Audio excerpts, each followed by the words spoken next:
দুই পায়ের মাঝখানে এক পায়ের পাতা সমান গ্যাপ দিয়ে দাঁড়াবো।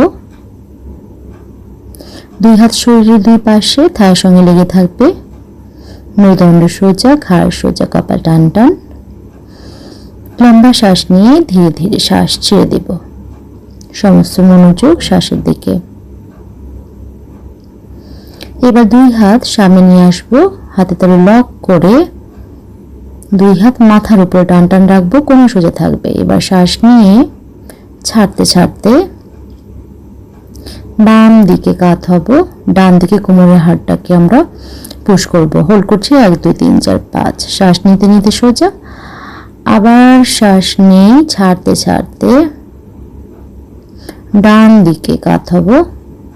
হোল্ড করছি 1 2 3 4 5। ফিরে আসছি। দুই হাত শরীরের দুই পাশে চলে যাবে, হাতে তালে আকাশের দিকে। তারপর ধীরে ধীরে হাত নামিয়ে নিব, থায়ের সঙ্গে হাত দুটো লেগে থাকবে, মেরুদণ্ড সোজা থাকবে। লম্বা শ্বাস নিয়ে ধীরে ধীরে শ্বাস ছেড়ে দেব।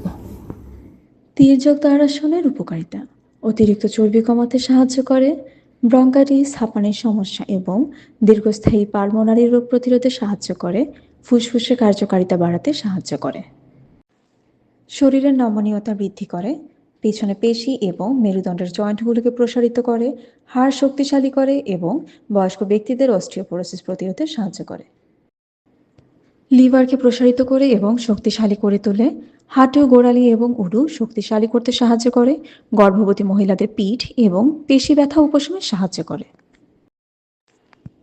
তির্যক দ্বারাসনের সতর্কতা, সাবধানতা: হার্নিয়া, তীব্র পিঠে ব্যথা, উচ্চ রক্তচাপ, ভার্টিগো এবং হৃদরোগ থাকলে এই আসন করা যাবে না।